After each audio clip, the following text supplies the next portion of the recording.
Luzon, Visayas, Mindanao at buong mundo. Ngayon ay Miyerkules, June 4, 2025. Ako si Barbie Mulak at ito ang balitang A to Z.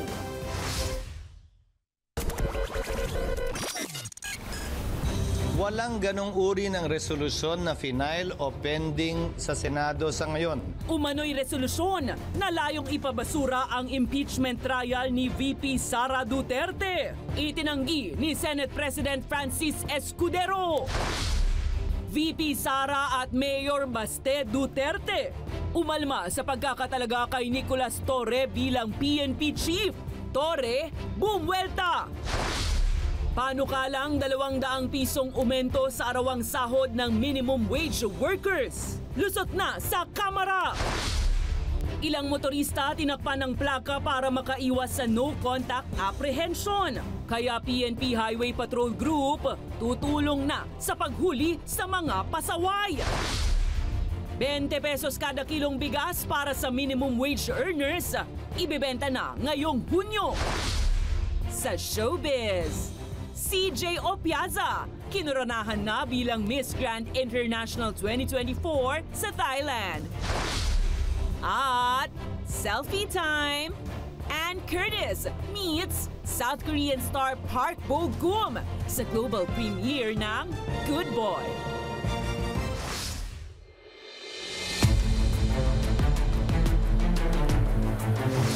Magandang gabi, pambungad sa ating newscast. Maugong ngayon ang pag-ikot sa Senado ng umano'y isang draft resolution na layong ibasura na ang impeachment trial ni VP Sara Duterte. Ayon kay Senate President Francis Escudero, walang ganoong resolusyon. Pero kung mayroon mang maghain, ay pagdedebatihan at pagbobotohan ito ng mga senador. Agad namang umalma ang isang kongresista sa pahayag na yan ni Escudero dahil labag-an nila sa konstitusyon na ibasura ang impeachment nang hindi dumaraan sa trial. 5 buwan matapos i-impeach ng mababang kapulungan si Vice President Sara Duterte. Umiikot umano ngayon sa Senado ang isang draft resolution na target ibasura ang napipintong trial. Sa dokumentong nakuha ng balitang A to Z, makikita ang isinusulong na de facto dismissal ng impeachment trial. Pero walang nakasulat na resolution number. Wala ring pangalan ng mga senador na may akda o pirma ng mga sumusuporta rito. Ayon kina Senators Risa Ontiveros at Cynthia Villar, wala silang nalalaman ukol dito. Wala pa akong nakikita ganun. Sorry. Wala. Ang Duterte allies naman na sina Senators Bato de la Rosa at Bongo ayaw magsalita. Cedric Castillo is my new Sabi naman ni Senator Joel Villanueva, nakita lamang niya ang balitang ito sa media chat group. Pero wala anyang natanggap na opisyal na kopya, kaya ayaw rin niyang magkomento ukol rito. Mahirap kasi mag-speculate na una wala yung reso, pangalawa anything that has to do with the merits of the case. Since day one, I've been consistent. I never talk about it. Giit naman ni Senate President Francis Escudero. Walang ganong uri ng resolusyon na final o pending sa Senado sa ngayon.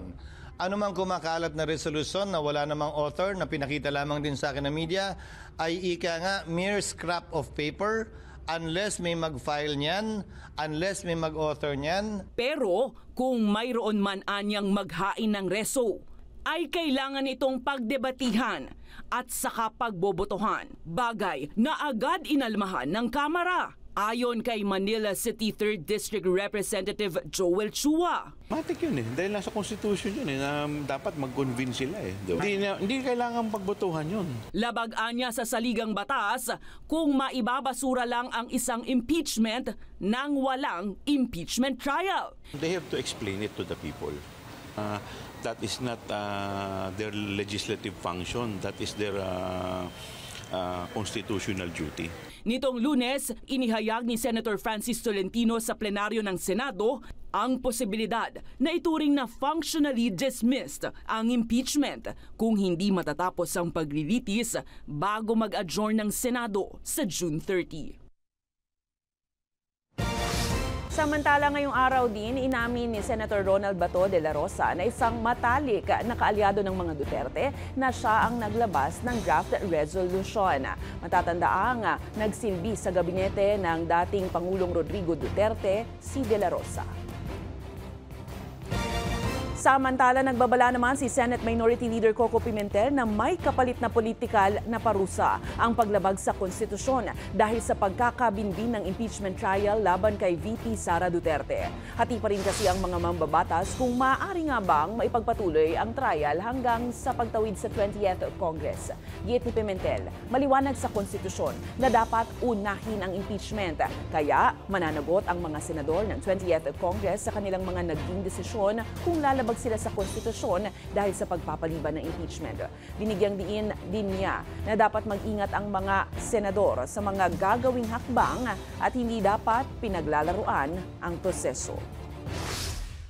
We have to be vigilant and then stay alert on June 11. On June 11 kasi dapat the reading of the articles of impeachment must be followed immediately by the convening of the Senate as an impeachment court. Okay. No debates, no if ever, nothing. Dapat ganoon. Hindi yan subject to debate. Sa gitna naman ng mga batikos, iginiit ni Vice President Sara Duterte at dinepensahan na hindi duwag si Senate President Francis Cheese Escudero kasunod nga ng pagkakaantala sa kanyang impeachment proceedings. Ayon kay VP Sara, hindi naman anya ito natatakot si Escudero batay sa kanyang pagkakakilala. Gayunpaman, kinekwestiyon niya ang posibleng paglipat ng trial mula 19th hanggang 20th Congress at iginiit na maraming procedural lapses sa impeachment process na niya ay labag sa konstitusyon. Matatandaang inaprubahan ng Kamara noong Pebrero ang kanyang impeachment batay sa mga alegasyon ng korupsyon at umano'y pagpaplano ng pagpatay kay Pangulong Bongbong Marcos Jr. Kailangan ni Duterte ng 9 na boto sa 24 na miyembro ng mataas na kapulungan para maakwit. Samantala, nakatakda namang bumoto ang Senado sa June 11 kung itutuloy ang trial sa 20th Congress. Muli namang iginiit ni Senate President Francis Escudero na may sariling panuntunan ang mataas na kapulungan sa paghahandle ng impeachment trial ni VP Sara Duterte. Anya, hindi papayag ang Senado na diktahan ng Kamara. Giit ni Escudero, gagawin ng Senado ang trial ayon sa batas, hindi dahil sa pressure ng publiko o pressure ng Kamara. Binira rin niya ang mga kongresista na anya'y sunod-sunuran umano kay Speaker Martin Romualdez. Matatandaang ipinagpaliban nga sa June 11 ang pagbasa ng articles of impeachment na dapat sana'y ginawa at nagsimula noong Lunes.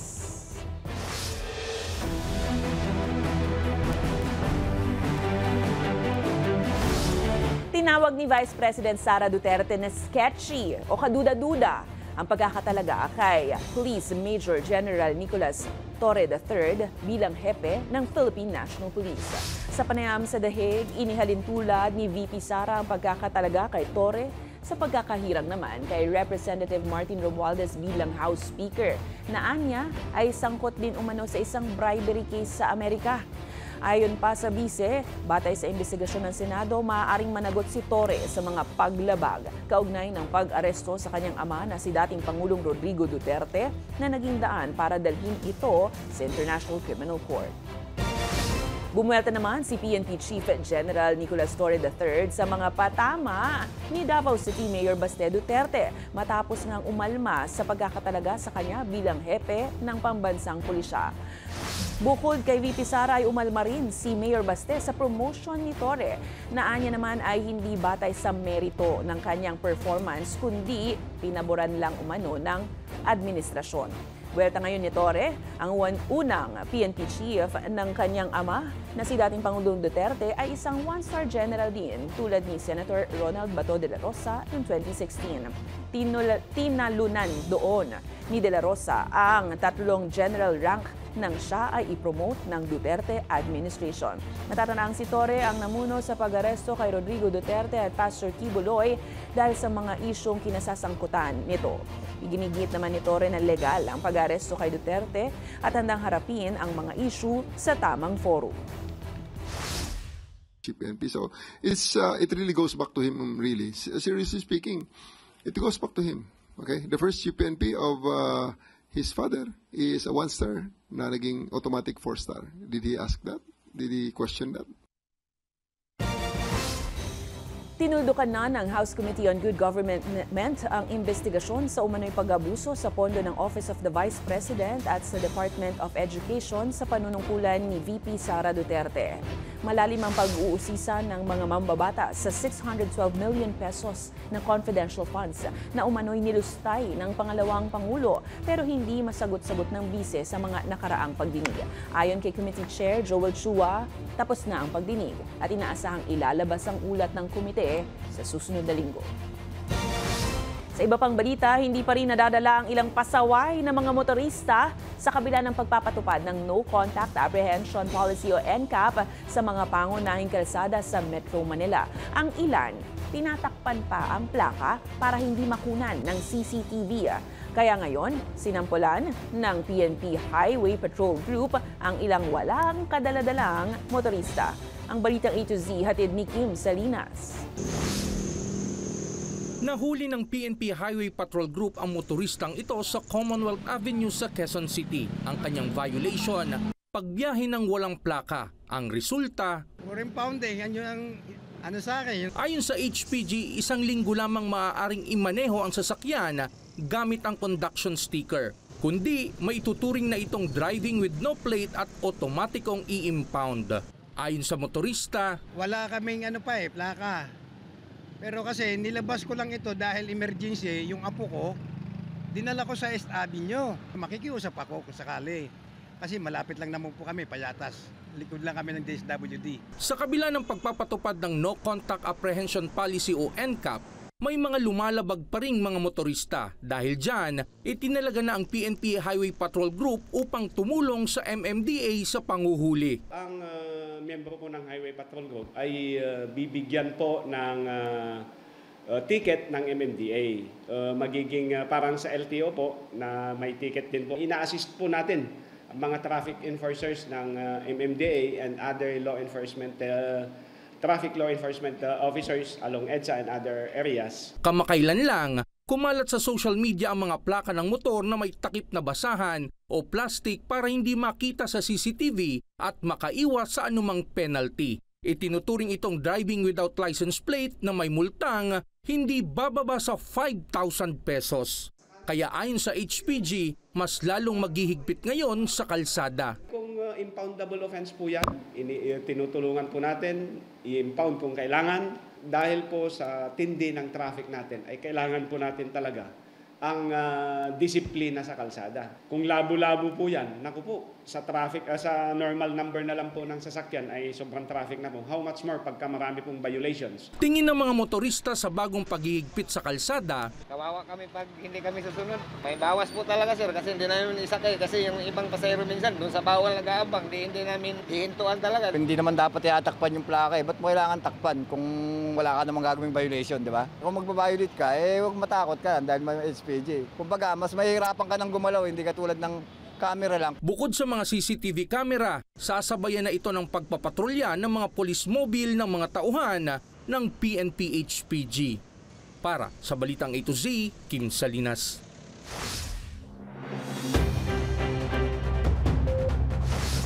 Inaasahang sisimulan na ng pamahalaan ngayong buwan ng Hunyo ang pagtitinda ng 20 pesos kada kilong bigas para sa minimum wage earners.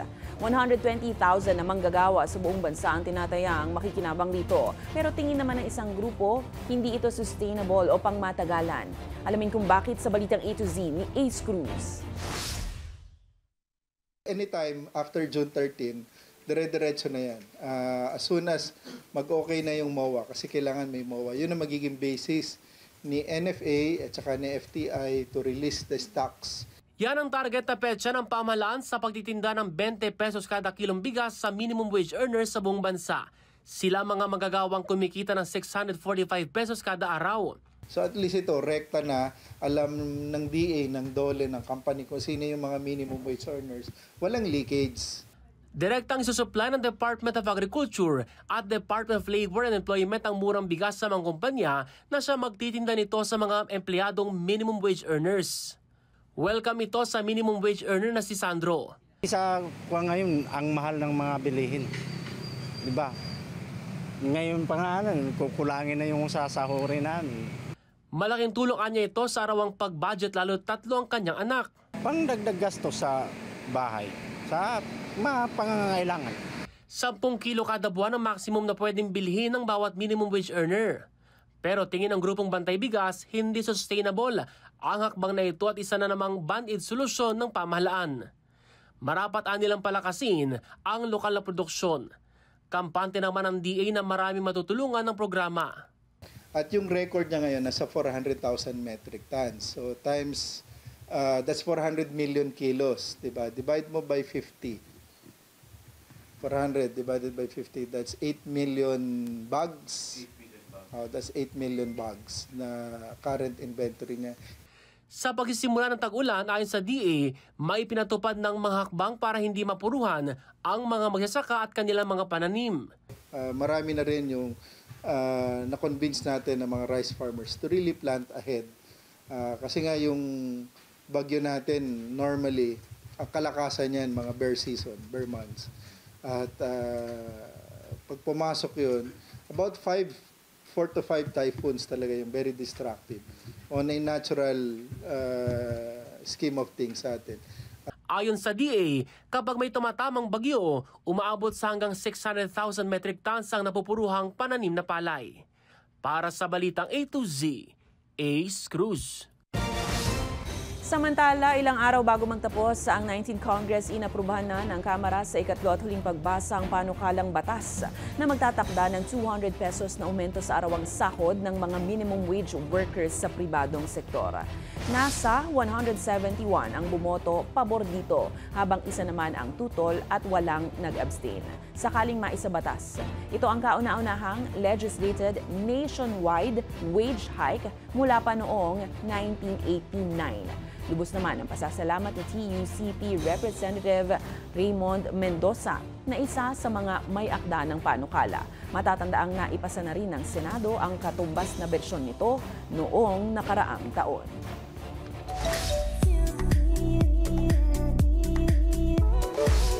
When life gives you capsicum. Nakiselfie lang naman ang aktres at It's a Showtime host na si Ann Curtis kasama ang South Korean oppa na si Park Bo-gum.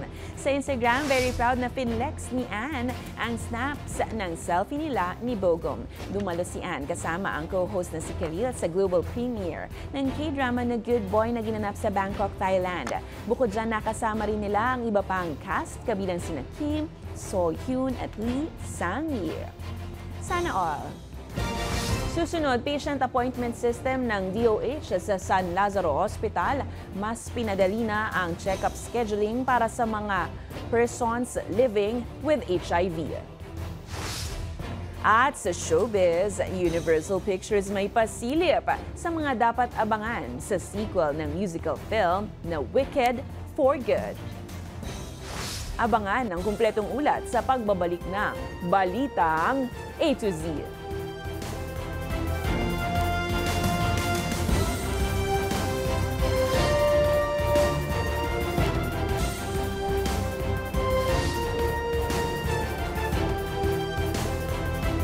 Mas mapapadali na ang pagpapaschedule ng mga pasyenteng may HIV at AIDS sa isang ospital sa Metro Manila, kasunod ng patuloy na pagtaas ng kaso nito sa bansa. Inilunsad na kasi ng Department of Health ang online patient appointment system para pabilisin at gawing madali ang check-up scheduling sa gusto nyong ospital, oras at araw. Ang Balitang A to Z ni Naomi Almohano. Pasado alas 8 ng umaga, hindi na nagpatumpik-tumpik pa na pumunta sa San Lazaro Hospital sa Maynila ang mga tinaguriang People Living with HIV o PLHIV ngayong Miyerkules. Formal na kasing inilunsad ng Department of Health ang Online Patient Appointment System o PAS sa naturang ospital, na isa sa pangunahing HIV treatment centers hindi lang sa Metro Manila kundi sa buong bansa. Layo ng PAS na mas pabilisin at padaliin ang check-up at testing scheduling ng mga HIV at AIDS outpatient. Gusto natin talaga lahat ng persons living with HIV at saka lahat ng serbisyo para sa HIV accessible.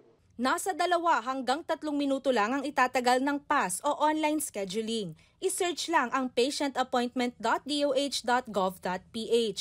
I-click ang Book an Appointment tab. I-confirm ang pagsang-ayon sa terms and conditions ng PAS. Pumili ng serbisyo at ospital na pagpapacheck-upan. Ilagay ang oras at araw ng inyong appointment. Fill upan ang patient information sheet.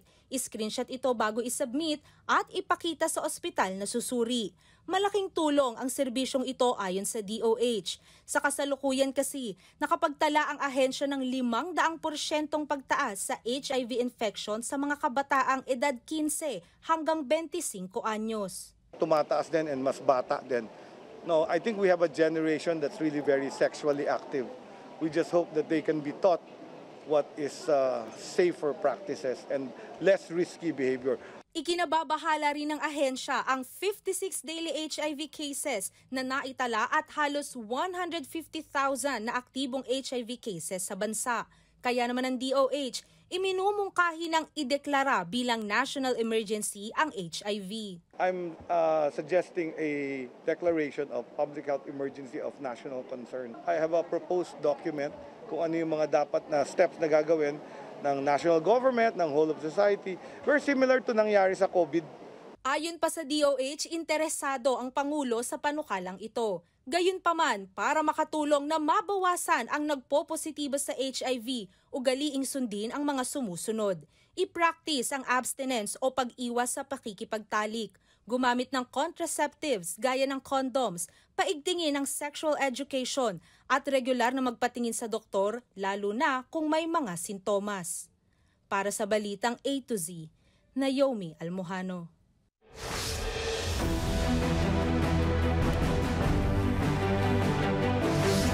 Hindi na sa mga presinto kundi sa mga kalsada na. Yan ang ibinida ni PNP Chief General Nicolas Torre III para mas palawigin pa ang puwersa ng kapulisan sa mga public areas na inaasahang magbibigay proteksyon sa mga tao sa iba't ibang lugar. Ayon kay Torre, nararapat lang na nasa mga tao ang pulis at wala sa lamesa ng opisina. Mas palalakasin din anya ang ilang police boxes at community precinct. Giniit din ni Torre na maaaring tumawag ang publiko sa numerong 911 kung may idudulog at hindi na kailangang pumunta pa sa presinto. Una nang ipinatupad ang sistemang ito sa Quezon City na ngayon ipinatutupad na sa buong bansa. Samantala, tinututukan din ni Torre ang kaginhawaan naman ng mga pulis at ipatutupad naman ang 8-hour shift imbis na 12-hour duty. Tao rin ang mga yan, hindi makina yan. At ayoko makakita ng pulis na tulog. Sobra-sobra naman sa ating mga kababayan na nagtatrabaho ng according to labor rules na 40 hours per week.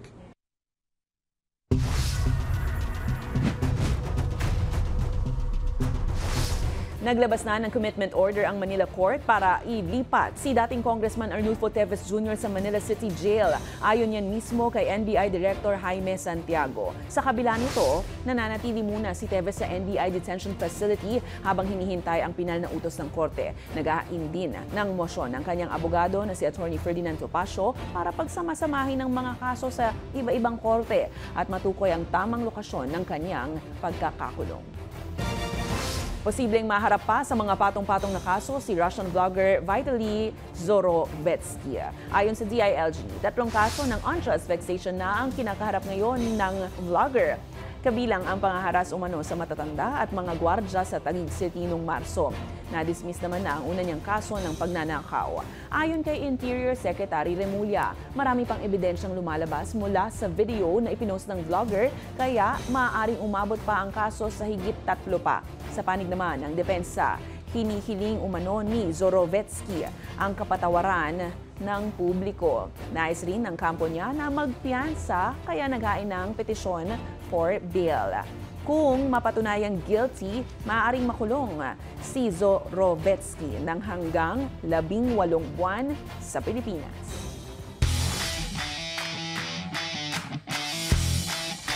Naghahanda na si Olympic champion Carlos Yulo para sa nalalapit na 2025 Artistic Gymnastics Asian Championships na gaganapin sa Incheon, Korea.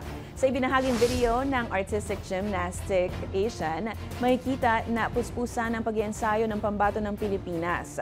Magugunitan si Carlos Yulo ang gumawa ng kasaysayan sa pagkakapanalo ng kauna-unahang double gold medal ng Pilipinas sa nagdaang Paris Olympics. Sa palakasan pa rin, buong tapang na nakipagsabayan si Filipina tennis star Alex Ayala sa Birmingham Open. Pero nabigo sa unang round kontra Czech player na si Linda Fruhvirtova. Sa score na 7-5, 6-7 at 6-1, buong tapang na hinarap ni Ayala ang mga palo kontra sa Czech player. Umabot siya sa second set at humabol pa sa deciding set matapos ang mahigit 2 oras na laban. Pero sa ikatlong set ay tuloy-tuloy na ang dominasyon ni Fruhvirtova mula 1-all at winakasan ang match sa loob ng 3 oras. Sa kabila ng pagkatalo, ipinakita ni Ayala ang tapang sa kompetisyon na bahagi ng kanyang paghahanda para naman sa kauna-unahang main draw appearance sa Wimbledon sa June 30.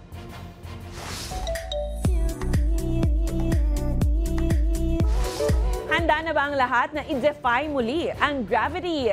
Ipinasilip ng Universal Pictures ang snippet ng mga dapat abangan sa sequel ng musical film na Wicked for Good ngayong Miyerkules. Goosebumps ang hatid ng 20-second snippet ng isa-isang ipinakita ang mga pangunahing karakter na bibida sa sequel. Sinimulan ito ng Green Witch na si Elphaba na gagampanan muli ni Cynthia Erivo, Jonathan Bailey bilang Fiyero, Michelle Yeoh bilang Madame Marble, ang Wizard na ginampanan ni Jeff Goldblum, Ethan Slater ang magiliw na si Bok, Marisa Bode na kapatid ni Elphaba at syempre ang karakter ni Ariana Grande na si Glinda. Abangan sa sequel kung ano nga ba ang nangyari sa pagkakaibigan ni Elphaba at Glinda matapos ang madamdamin nilang tagpo sa Land of Oz. Nakatakda ngayong Webes ang pagpapalabas ng trailer ng Wicked for Good na showing naman sa mga sinihan simula Nobyembre. Sa aming pagbabalik sa showbiz, are you ready, Big Dome? Morissette Amon muling magkakaroon ng solo concert sa Oktubre. At CJ Opiaza, naging emosyonal ng hirangin bilang Miss Grand International sa Thailand. Manatiling nakatutok, kayo ay nanonood ng Balitang A to Z.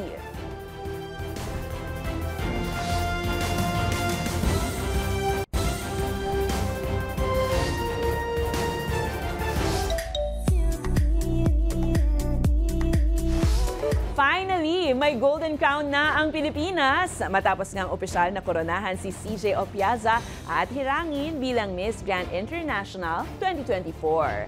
Samantala, Morissette Amon muling magkakaroon ng solo concert sa Oktubre. Makichika tayo sa Balitang A to Z Showbiz ni Lane Garcia.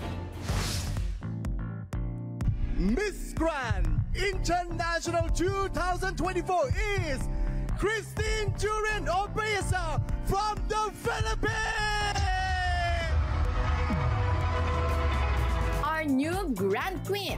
All eyes ang buong mundo kay Christine Julian Opiaza sa makasaysayang crowning moment niya bilang Miss Grand International 2024 nitong Martes, June 3 sa MGI Hall sa Bangkok, Thailand. Emotional si CJ sa pagtanggap ng title. Lalo't ito rin kasi ang first ever Golden Crown ng Pilipinas sa naturang pageant na sinasabing naging mailap sa mga Filipina candidates ng mahabang panahon.